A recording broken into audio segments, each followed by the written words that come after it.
அடுப்பு பற்ற வைக்காமல் அடுப்பங்கரைக்கே போகாமல் 5 நிமிஷத்தில் ஃபயர்லெஸ் ரெசிபி ஒன்று எப்படி செய்யலாம் அப்படிங்கிறது பார்க்கலாம்.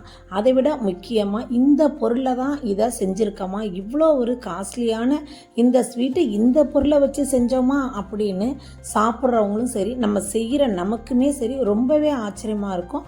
அவ்வளோ ஒரு ரிச்சான சூப்பரான இந்த ரெசிப்பியை கண்டிப்பாக மிஸ் பண்ணாமல் நீங்கள் செஞ்சு பாருங்கள். வீடியோவை ஸ்கிப் பண்ணாமல் ஃபுல்லாக பாருங்கள்.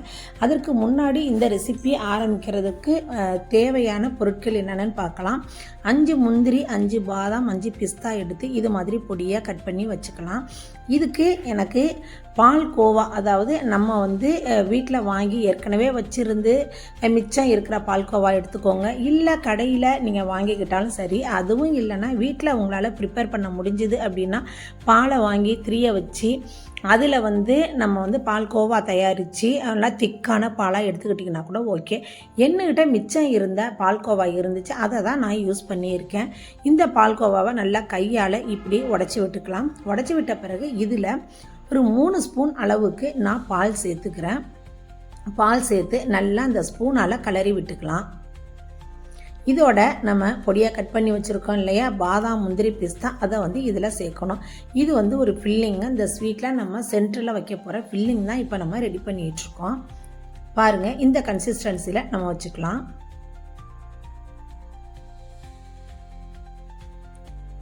இதில் 1 ஸ்பூன் அளவுக்கு, அதாவது பொடித்த சர்க்கரை நான் வச்சுருக்கேன், அதை சேர்த்து அதோட பொடியாக கட் பண்ண இந்த நட்ஸையும் சேர்த்து மிக்ஸ் பண்ணிக்கலாம். சர்க்கரை உங்களுக்கு தேவையில்லை அப்படின்னா ஸ்கிப் பண்ணிவிடுங்க. ஏன்னா ஏற்கனவே பால்கோவாவில் ஸ்வீட் இருக்கும். ஸ்வீட்டு இல்லைன்னா இன்னும் கொஞ்சம் கூட சர்க்கரை நீங்கள் சேர்த்துக்கலாம். வீடியோவை ஸ்கிப் பண்ணாமல் ஃபுல்லாக பாருங்கள். அப்புறம் அடுத்த பொருள் இதுக்கு என்ன தேவைப்படும் அப்படின்னா டெசிகேட்டட் கோகனட்டுங்க. இந்த டெசிகேட்டட் கோகனட் நான் வீட்டிலையே செஞ்சது நான் வச்சுருக்கேன். உங்கள்கிட்ட இது மாதிரி இருந்தால் வச்சுக்கோங்க. இல்லைனா சூப்பர் மார்க்கெட்டில் கிடச்சிதுன்னா வாங்கி வச்சுக்கோங்க. அதுவும் இல்லைனா வீட்டிலையே நீங்கள் நைஸாக தேங்காவை துருவி நல்லா வதக்கி மிக்சியில் சேர்த்து ஒரு பல்ஸ் மோடில் போட்டு எடுத்து வச்சுக்கோங்க. அதுதான் டெசிகேட்டட் கோகனட். அடுத்த மெத்தட் என்னன்னு பார்த்தீங்கன்னா, இது மாதிரி பொடித்த சர்க்கரை ஒரு 5 ஸ்பூன் அளவுக்கு நான் எடுத்திருக்கேன். இந்த சர்க்கரையில், அதாவது ஜீனி ஒயிட் சுகரில் 2 ஏலக்காய் சேர்த்து நைஸாக பவுட்ரு பண்ணி எடுத்திருக்கேன். அதில் 1 டம்ளர் அளவுக்கு பச்சை தண்ணி சேர்த்துக்கலாம். அதோட food colour, yellow food colour ஒரு பிஞ்ச் அளவுக்கு சேர்த்து நல்லா மிக்ஸ் பண்ணி வச்சுக்கலாம். இதுவும் நமக்கு இந்த ரெசிபி செய்ய தேவைப்படும். வீடியோவை ஸ்கிப் பண்ணாமல் ஃபுல்லாக பாருங்கள். அப்போ தான் நான் சொல்கிற விஷயங்கள் உங்களுக்கு நல்லா புரியும். 5 நிமிஷத்தில் செஞ்சிடலாங்க. பார்க்குறதுக்கு தான் நிறைய நேரம் ஆனது மாதிரி இருக்கும். பட் 5 நிமிஷம் தான் இதெல்லாம் நமக்கு செய்கிறதுக்கு. இப்போ இந்த ரெசிபி செய்கிறதுக்கு தேவையான பிரெட் ஸ்லைஸ்களை எடுத்துக்கலாம். இது இந்த ஸ்வீட் நம்ம பண்ணுறது ஒன்று மேலே ஒன்று வச்சு பண்ண போகிறோம். அதாவது 2 ப்ரெட்டு எடுத்தால் ஒரு ஸ்வீட்டு ரெடி. அந்த அளவுக்கு உங்களுக்கு எத்தனை தேவையோ அத்தனை அளவுக்கு பிரெட் ஸ்லைசஸ் எடுத்து இது மாதிரி உங்களுக்கு ரவுண்ட் ஷேப்பில் கட் பண்ணிக்கலாம். இல்லை குக்கி கட்டர் இருந்துச்சுன்னா அதில் கூட நீங்கள் கட் பண்ணி எடுத்துக்கலாம். நான் இது மாதிரி கட்டர் வச்சுருந்தேன். அதனால் இந்த பூ சைஸ் மாதிரி, பூ மாதிரி மாடலுக்கு நான் கட் பண்ணி எடுத்துக்கிட்டேன்.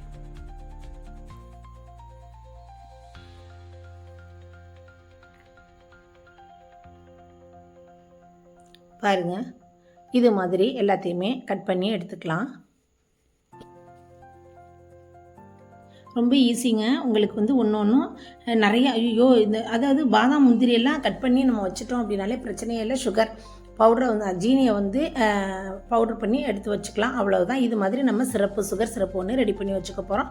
இது நம்மள்ட்ட ஏற்கனவே வீட்டில் இருக்க பால் கோவாவில் செஞ்சது தான். இவ்வளோ தான் நமக்கு தேவையான பொருள். இப்போ நான் செய்கிறத பாருங்கள். ஒரு பிரெட் ஸ்லைஸ் எடுத்து வச்சு அது மேலே இந்த நம்ம ரெடி பண்ணி வச்ச பால் கோவாவை நல்லா ஃபுல்லாக அப்ளை பண்ணிக்கலாம்.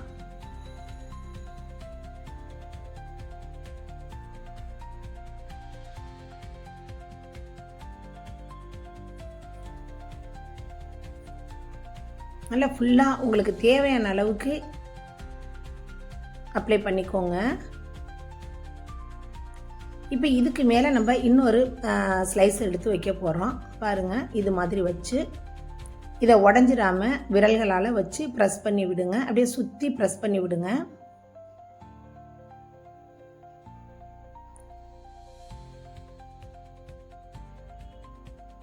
சூப்பராக இருக்குங்க. உள்ளுக்குள்ளே உள்ள அந்த ஃபில்லிங் வந்து நல்லா ரிச்சாக இருக்கும். நமக்கு பால்கோவா நட்ஸு சேர்த்துருக்கோம்.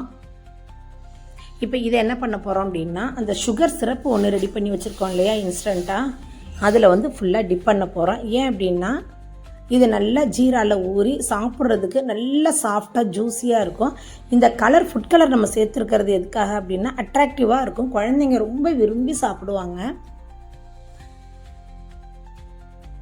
பாருங்கள், இது மாதிரி எல்லா பக்கமும் படுறது மாதிரி நல்ல அந்த சுகர் சிரப்பில் நனைச்ச பிறகு இந்த டெசிகேட்டட் கோகனட்டில் இதை கொஞ்சம் டிப் பண்ணி எடுத்துக்கலாம். மேலே பார்க்குறதுக்கு நல்லா ஒயிட்டாக அழகாக இருக்கும், பார்க்கவும் சாப்பிட்றதுக்குமே டேஸ்ட்டாக இருக்கும். இவ்வளவு தான்ப்பா இந்த ரெசிபி.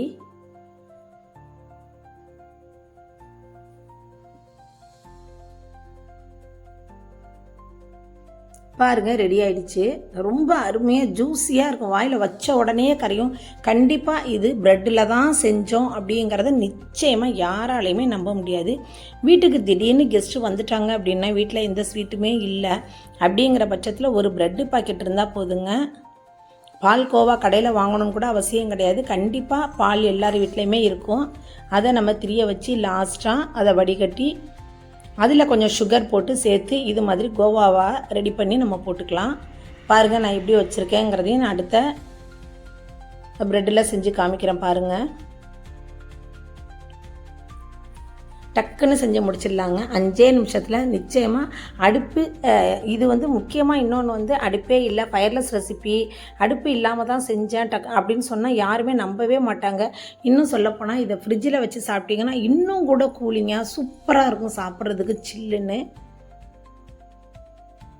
நீங்கள் ரொம்ப ஒட்டை புழிஞ்சிட வேண்டாம். ஒட்டை புழிஞ்சிட்டிங்கன்னா ட்ரை ஆகிடும். ஸோ ஒட்டை புழியாமல்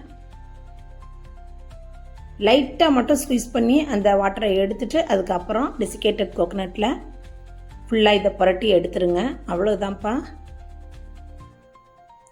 சூப்பரான இந்த ரெசிபி ரெடி ஆயிடுச்சு.